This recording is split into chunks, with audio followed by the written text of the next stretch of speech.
Well, Ezekiel's not in that group, but he's in the first wave, right? So he's in Babylon and he's prophesying. And one of the things we've talked about as we've gone through Ezekiel is that Ezekiel uses a lot of imagery of things that would have been culturally normal in Babylon, things that the Babylonian uh, either mythologies or just kind of cultures would have been common to the people. And so Ezekiel is not written towards Babylon, though.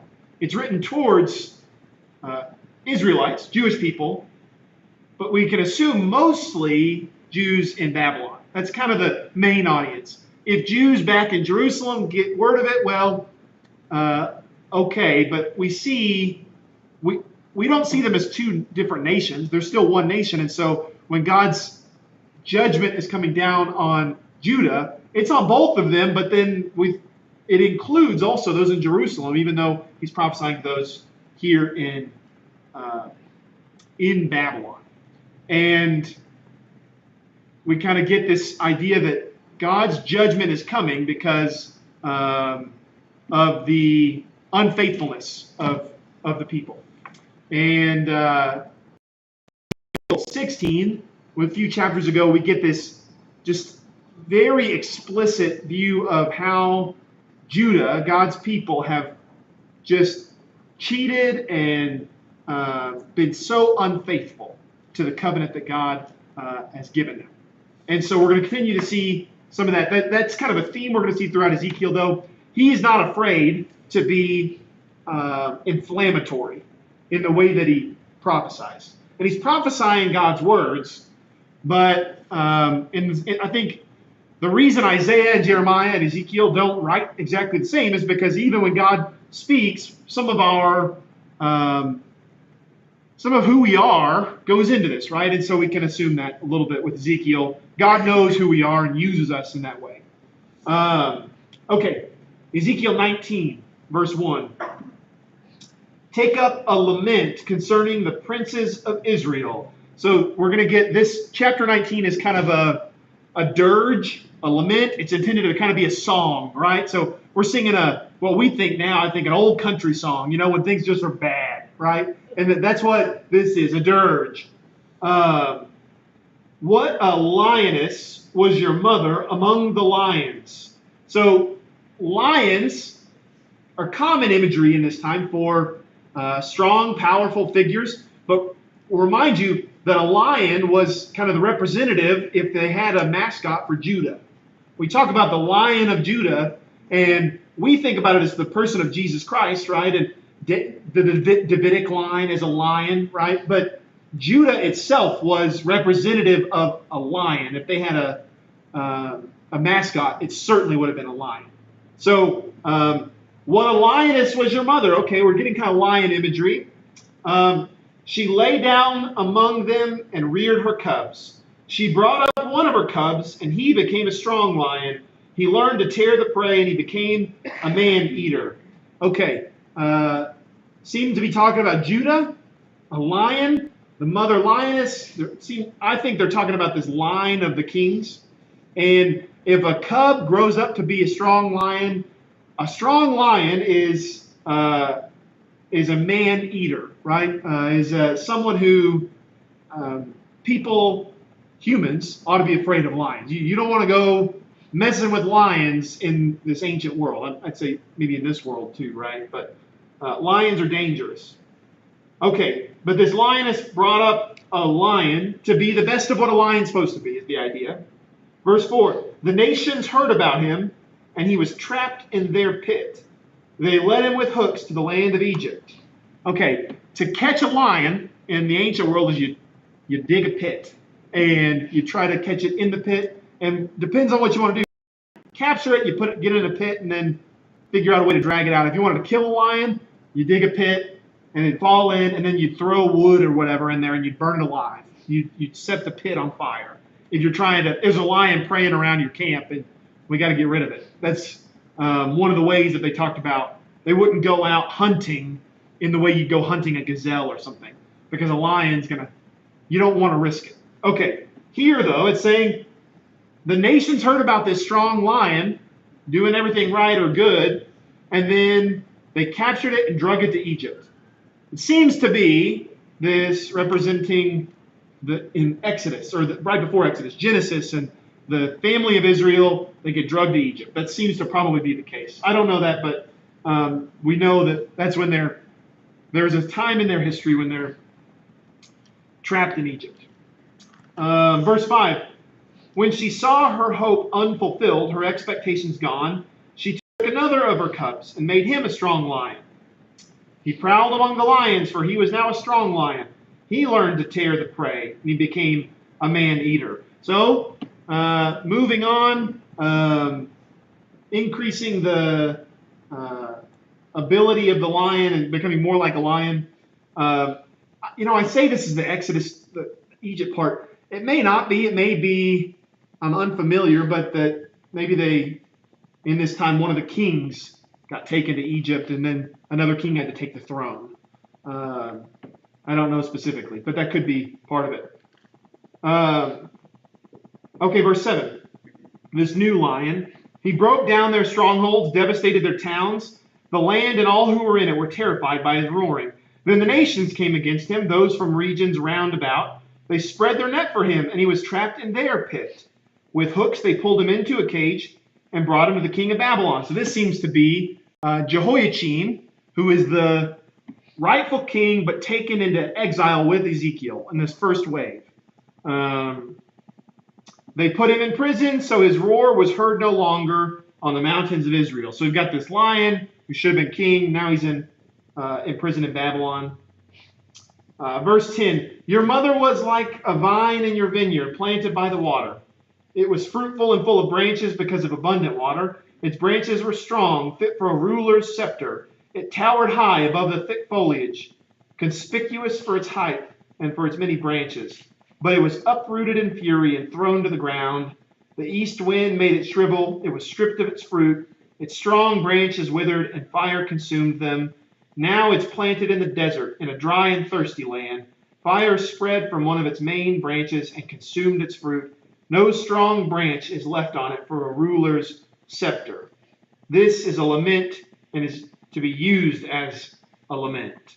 So, again, it's just kind of telling the story of here's why we're sad, right? First verse, the lion was taken to Egypt. Second verse, the lion was taken to Babylon. Third verse, the mother, the vine, the vineyard is strong and better than any vineyard you could imagine, and then uprooted and tossed away, or all the fruit's gone, right?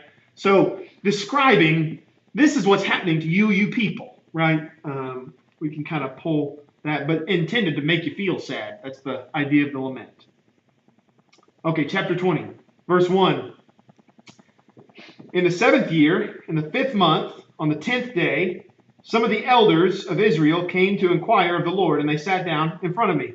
It's just such a specific time. So this is where we can kind of start to say, we know that the dates here would correlate to August 15th, 591 BC, right? We don't get to do that very often in the Old Testament until we get closer to this point, but we get specific this day, on this month, on this day, right? That's what my notes say is, seems to be the formula here is get you to that date. I just think that's interesting. All the elders came to Ezekiel. So this is how you would approach a prophet. If you wanted to hear a word from God, what's going on? What does God have to say? They'd come to the prophet and they would sit down in front of him and they'd say, inquire of God for us. Then the word of the Lord came to me, Son of man, speak to the elders of Israel and say to them, this is what the sovereign Lord says. Have you come to inquire of me? As surely as I live, I will not let you inquire of me, declares the sovereign Lord. Will you judge them? Will you judge them, son of man? Then confront them with the detestable practices of their ancestors and say to them, this is what the sovereign Lord says. On the day I chose Israel, I swore with uplifted hand to the descendants of Jacob and revealed myself to them in Egypt.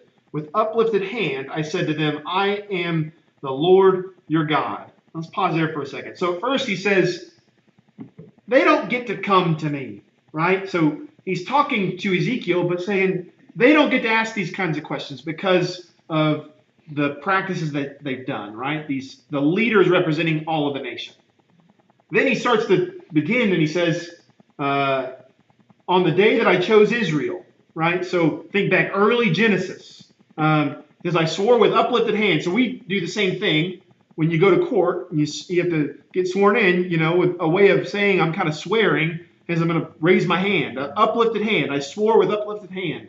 We can kind of hear some of the same kind of idea here, even though it's a different culture, different time, ancient culture. Obviously, God doesn't have a hand, but this is an idea for humans, anthropomorphizing is what we call that, to say, God saying, I made an oath, I swore, that. So I rose my hand, and I really meant it, like a pinky swear kind of thing. On that day, verse 6, on that day I swore to them that I would bring them out of Egypt into a land I had searched out for them, a land flowing with milk and honey, the most beautiful of all lands. And I said to them, each of you get rid of the vile images you've set your eye on, and do not defile yourselves with the idols of Egypt. I am the Lord your God. I think this is interesting because on the day I chose Israel, right, well, we know from Genesis that God chose back with Abraham, Isaac, Jacob, who becomes Israel, right? And Genesis tells us that story. Exodus, we get this rapid movement in time to where we go from a family to a nation, right? And you could, when I teach the Old Testament, I talk about Genesis as the story of a family and Exodus as the story of a nation. Because we move from the end of Genesis as this family to Exodus as a nation, right? And so Genesis tells us the deeper history behind that. But in some ways, you could, I'm not saying you should, but you could begin the story of Israel at Exodus. And it would all make sense. It's kind of like Genesis in some ways becomes this prequel of, this is where the family came from. But Exodus tells us these are God's people, and there's a whole nation, and they're subjugated, right? And so I think it's interesting because I think that you could think about it as the birth or the beginning of the nation, which is anybody reading back on it is thinking, I'm part of the nation, right? As a part of, instead of I'm in the family tree, which they all are in the family tree, but to think more of themselves as a nation. And so here when he says, I swore on oath to bring you out of Egypt. So he's referencing Exodus and the beginning of the nation, right? And so I think there's some imagery there that I think is interesting. We think about Exodus as the beginning of a nation. So he's talking about this kind of nation, right? Okay, but he says, I'm going to bring you out, but you got to get rid of all your idols. That's the summary there. Verse 8. But they rebelled against me, would not listen to me. They didn't get rid of their vile images they had set their eyes on, nor did they forsake the idols of Egypt.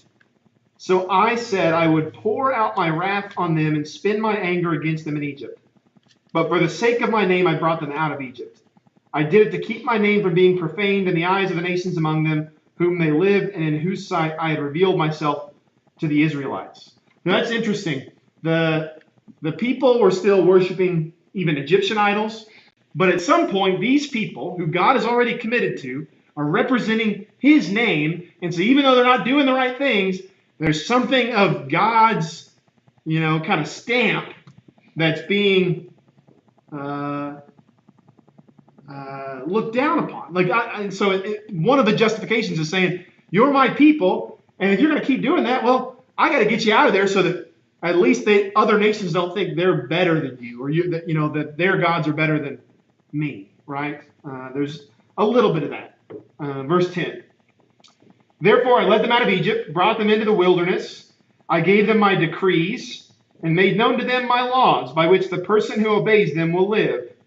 Also I gave them my Sabbath as a sign between us, so they would know that I, the Lord, made them holy. So we get a very brief summary. What's the law for? So that you can live. And then I gave you the Sabbath. What's the Sabbath for? So that you know you're holy, right? That you're not just a machine. The idea of the Sabbath isn't so that we can have a weekend, which is good that we have a weekend, right? But the idea of the Sabbath, Dogs don't have Sabbaths. Deer don't have Sabbath. Lions don't have Sabbaths. But humans have a Sabbath. They should practice a Sabbath because we're not just machines, right? We're higher than animals, and there ought to be. You've got to take time to rest because we could push ourselves and not rest, right? It's possible to, but it's not right. And because we're image bearers of God and we require rest to make us, in some ways, holy, right? So we see God says, I gave you the Sabbath to remind you that you are mine, right? That you are holy. Verse 13, yet the people of Israel rebelled against me in the wilderness. They didn't follow my decrees, but rejected my laws, by which the person who obeys them will live. So the whole idea, what's the law for? So that you will live, right? And they're rejecting the law that are for their own good, right? I think of the Bible in this way, that the Bible to me is not just some book of rules and some one religion out of many religions in the world, but is God revealed, God inspired, but is the way in which life is to be lived, not because we got to mold ourselves into this cookie cutter way of living, but to say, no, this is the intention of life, and we have molded ourselves out of it, and we got to, sometimes when it's uncomfortable, it's because we have, through sin, have molded ourselves out of it. That if we lived within it, we would live fully, right? That's the kind of image we get here. This law that was intended just to give them life to live. And they were utterly desecrated. They utterly desecrated my Sabbaths. I'm in verse 13. So I would pour out my wrath on them and destroy them in the wilderness. So I said I would. But for the sake of my name, verse 14, I did what would keep it from being profaned in the eyes of the nations in whose sight I had brought them out. So same reasoning. I should have done this, but I kept them from it because I didn't want the other nations to see God's people destroyed completely. Because then they'd think they're better than God or Yahweh, right? Verse 15. Also with uplifted hand I swore to them in the wilderness. So he swore to them in Egypt with uplifted hand. He swore to them in the wilderness with uplifted hand that I would not bring them into the land I had given them, a land flowing with milk and honey, the most beautiful of all lands, because they rejected my laws and did not follow my decrees and desecrated my Sabbaths. For their hearts were devoted to their idols. Yet I looked on them with pity and did not destroy them or put an end to them in the wilderness. I said to their children in the wilderness, do not follow the statutes of your parents or keep their laws or defile yourselves with their idols. I am the Lord your God. Follow my decrees and be careful to keep my laws. Keep my Sabbath holy, that they may be a sign between us. Then you will know that I am the Lord your God. So we get this reminder, this playing out of the Torah, right? God says to those in captivity in Egypt, I'm going to deliver you. You got to turn from these other laws. We kind of get these two laws, if you will. Decrees, laws, rules, right?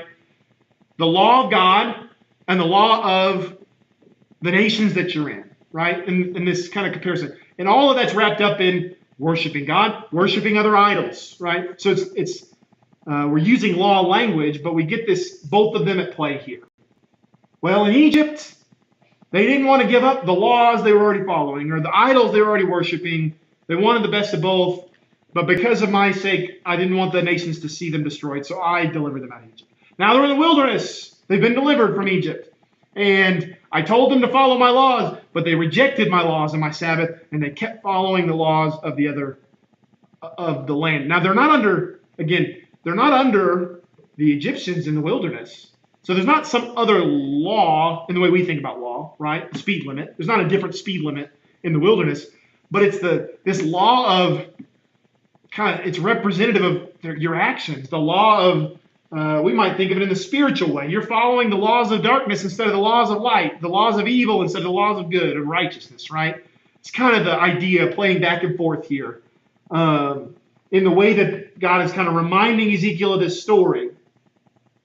And so even in the wilderness, he says to the children, because the generation who complained in the wilderness didn't get to see the promised land, but he says to the next generation, if you will follow my laws and not your parents' laws, what they've been doing, then you will be prosperous and you'll have life, and you'll know that I am the Lord your God. Okay, verse 21. But the children rebelled against me. They didn't follow my decrees. They were not careful to keep my laws, of which I said, the person who obeys them will live by them. They desecrated my Sabbaths. So I said I would pour out my wrath on them and spend my anger against them in the wilderness. But I withheld my hand, and for the sake of my name I did what would keep it from being profaned in the eyes of the nations and those in whose sight I had brought them out. So now we're getting a third generation.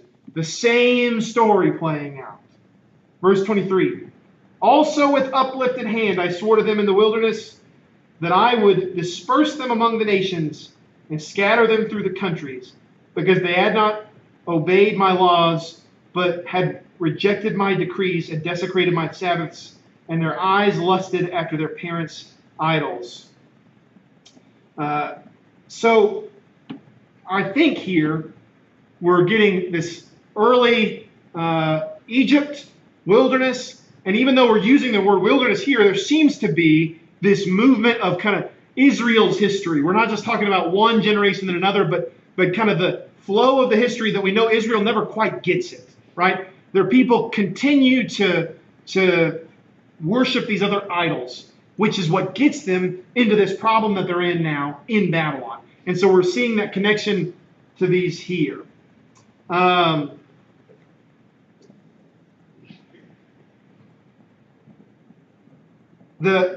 I want to read verse 24 again. So verse 24, because they had not obeyed my laws, but rejected my decrees and desecrated my Sabbaths, and their eyes lusted after their parents' idols. So they're not following my laws. They're lusting after their parents' idols. Verse 25, so I gave them other statutes that were not good, and laws through which they could not live. So in some ways we're hearing God saying, so I gave them other laws to follow, other laws that were not good. The idea, I think he's saying, is the laws of Babylon, which are not good in the same way that his law is good. These other things, and we see I think the omnipotence of God, and that God is over and above all things, and that God's giving them over to their desires here. And so I gave them these other things, because that's what they desired, right? Verse 26, I defiled them through their gifts, the sacrifice of every firstborn, that I might fill them with horror, so they would know that I am the Lord. So even in these practices, giving them over to their sin, so that why? So that they might understand at some point, they get to a point where they go, oh, I can't live like this. Maybe we can look back and go, oh, God is a true God. I don't know if I think there's some truth in it. If you've ever known anybody who's gone through AA, or even not AA necessarily, but who's been an alcoholic or a drug addict, who has changed their life, because it happens, right? And those who have been through a program like that, or were once an addict and now are not, they would tell you, you have to come to a point where you realize it's not anybody else that's going to convince you, right? You've got to be convinced yourself, oh, I can't live my life like this. I'm going to die if I keep living this way. I'm going to lose my family if I keep living this way. I'm going to, everything kind of has to come crumbling down. Now, we ought to keep pressing them for it, but it's got to be them that's convinced, right? And in some ways, I see that's the sin story playing out, even on a national level for Israel. Maybe at some point, you wake up and realize we can't keep doing this. We can't keep living this way, right?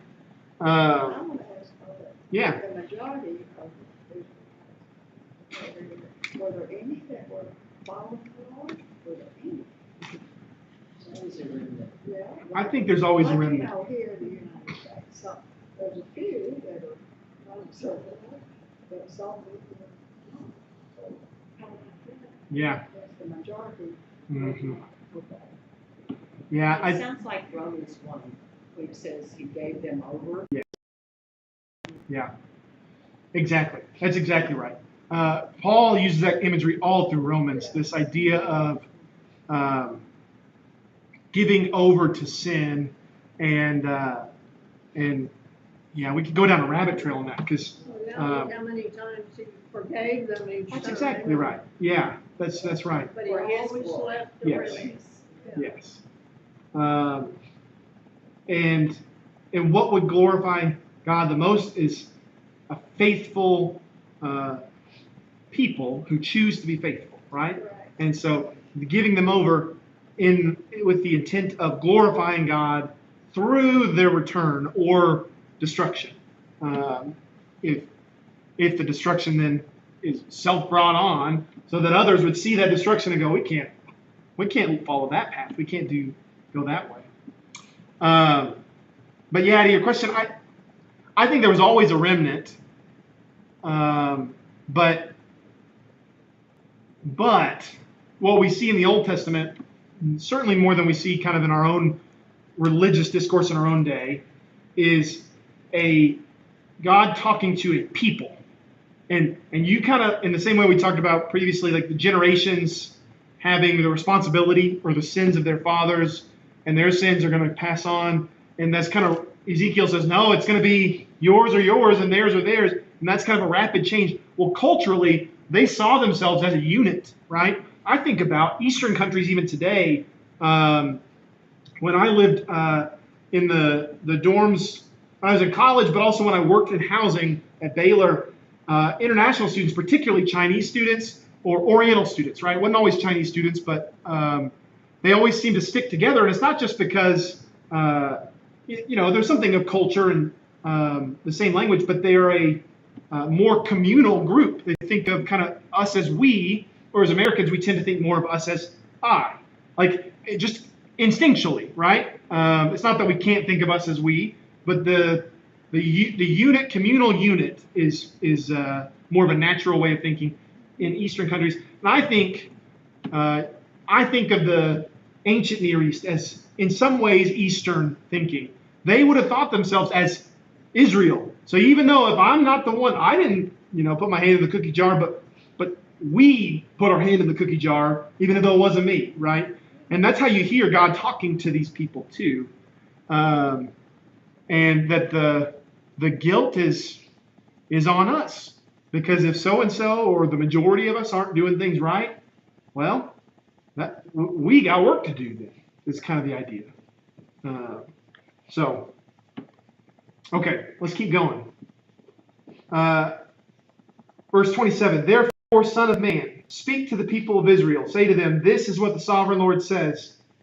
In this all your ancestors blasphemed me by being unfaithful to me. When I brought them into the land I had sworn to give them, and they saw any high hill or any leafy tree, there they offered their sacrifices, made offerings that aroused my anger, presented their fragrant incense, and poured out their drink offerings. Then I said to them, what is this high place you go to? It is called Bama to this day. So we've talked about that in Samuel and Kings. High places, high hills, they would have seen as religious. They would have done cultic practices there. Big trees, particularly cultic, right? And spread out their branches, will go make sacrifices or burn incense in those places, which are cultic. You can't worship Yahweh in those places in the way that they are trying to worship, right? So they're worshiping other gods or things like that. All right, verse 30. Therefore say to the Israelites, this is what the sovereign Lord says, will you defile yourselves the way your ancestors did and lust after their vile images? So here, all of this is the past. This is what got you into this, right? All of these things. And then we get this question here in 30, this turn, will you, right? So we're in Babylon. Ezekiel's talking to the Israelites in Babylon. What are you going to do about it? Are you going to keep doing the same things that these folks, your forefathers have done? Verse 31, when you offer your gifts, the sacrifice of your children in the fire, you continue to defile yourselves with all your idols to this day. Am I to let you inquire of me, you Israelites? And surely as I live, declares the sovereign Lord, I will not let you inquire of me. So we're coming back to this beginning of the chapter. The leaders come and sit down next to Ezekiel. Hey, would you pray to God for us? See what God has to say for us. And this is the response they get. What are you going to do? Are you going to keep doing just like all those other folks? You don't have a right to come ask what my will is for you. You already know. That's the implication. Verse 32. You say, we want to be like the nations, like the peoples of the world, who serve wood and stone. But what have you in mind? What you have in mind will never happen. As surely as I live, declares the sovereign Lord, I will reign over you with a mighty hand and an outstretched arm and with outpoured wrath. I will bring you from the nations and gather you from the countries where you have been scattered with a mighty hand and an outstretched arm and with outpoured wrath. I'll bring you into the wilderness of the nations, and there, face to face, I will execute judgment upon you. As I judged your ancestors in the wilderness of the land of Egypt, so I will judge you, declares the sovereign Lord. I will take note of you as you pass under my rod, and I will bring you into the bond of the covenant. So up to this point, he's saying, why do you do all the things you do? Because the same reason we do. You want to be just like the world. You want to be just like this other nation, or that other nation, or this one. You want to produce lots of wood and stone. They said serve wood and stone. But you want to be economic powerhouses. Well, you're never going to be. And I am going to, you've been scattered. Well, I'm going to bring you back. But I'm going to bring you back for punishment. You're coming to get swats, is kind of what it sounds like. You're going to pass under my rod, which would have been, a king's kind of scepter, right? A show of strength here.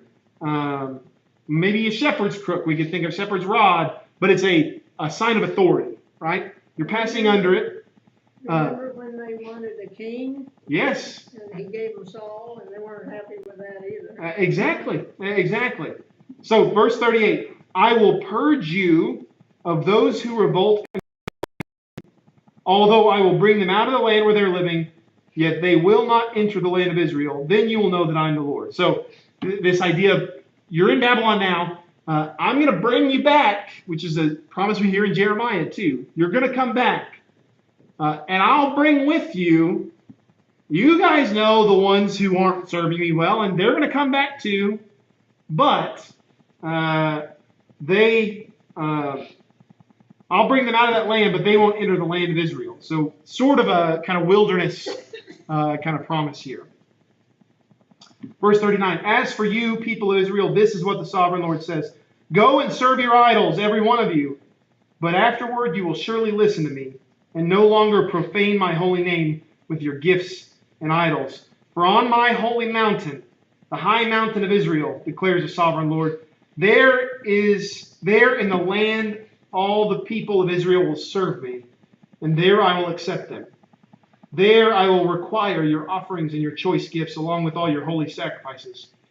I will accept you as fragrant incense when I bring you out from the nations and gather you from the countries where you have been scattered, and I will be proved holy through you in the sight of the nations.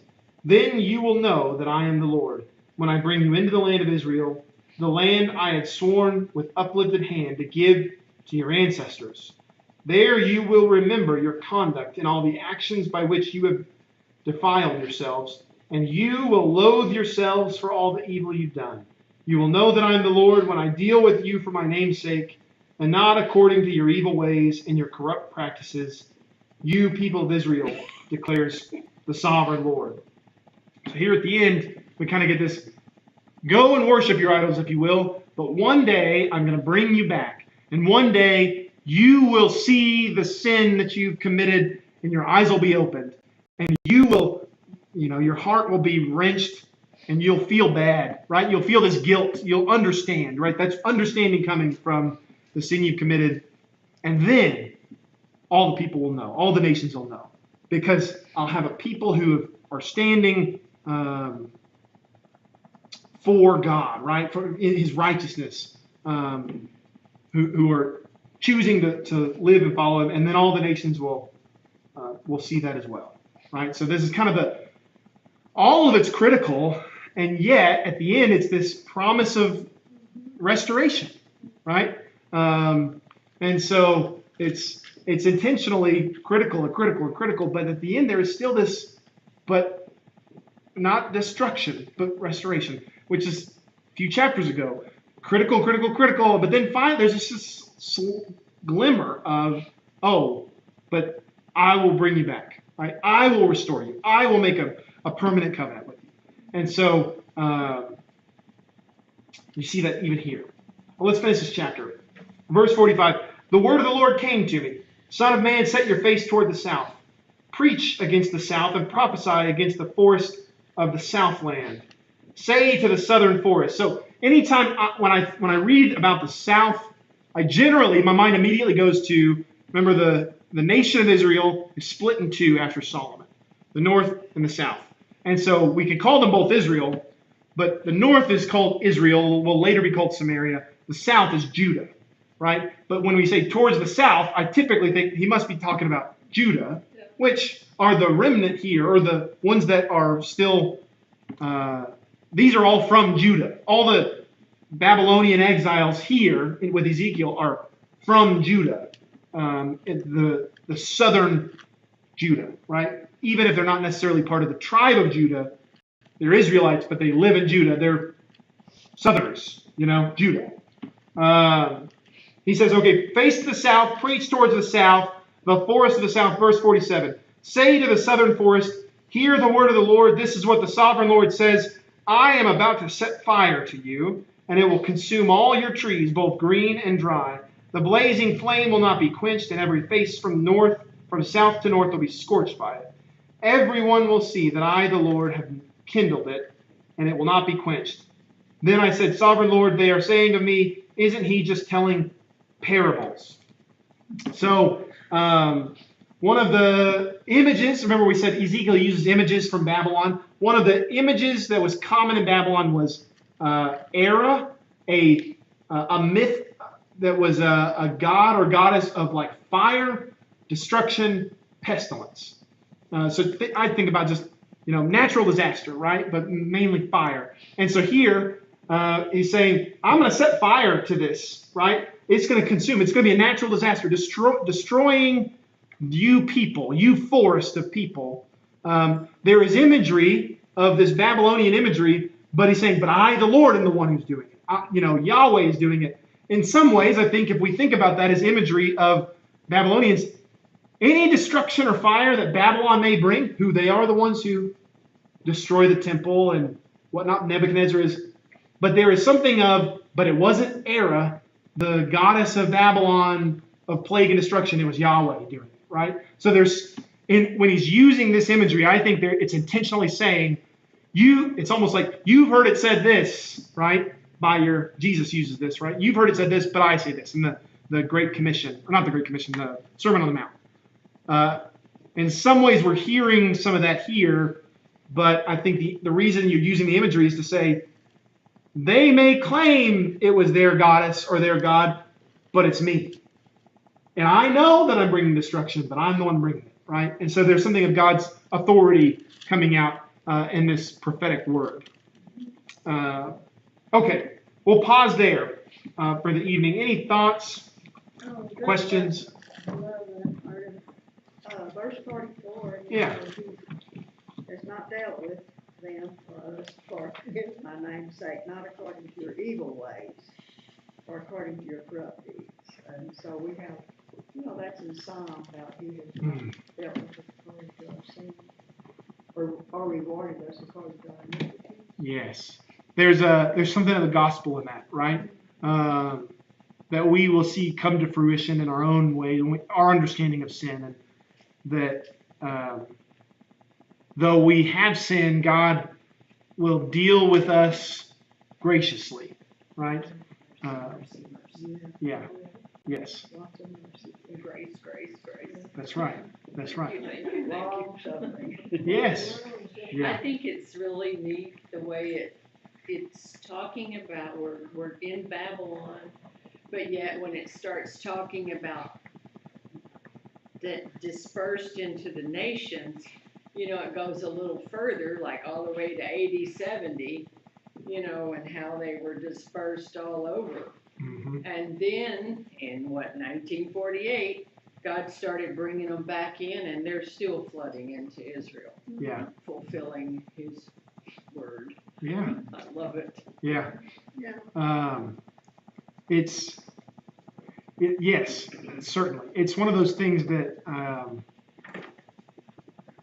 it's hard not to see God's hand in this people's story, who's rightly should probably be erased in history, right? When we think about the Romans, they spread out and they had this kind of standing.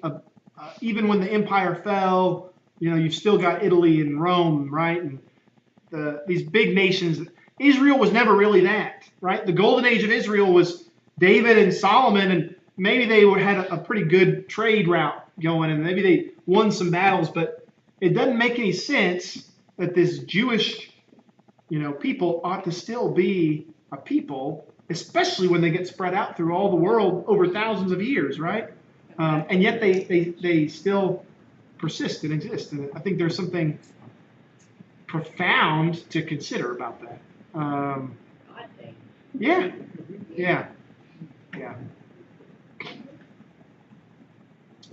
What else? Anything else? It's a shame that the world right now can't see that belongs to Israel. Yeah. I know. That land belongs to Israel. They're not occupying anything here, living where God gave them their land. That's what I say about what's going on in this country is everybody wants to take. we think these people are all Americans, but they don't act like it. We've messed a lot up, right? I mean, humanity, we've done a lot of tangling up knots that are difficult to untangle.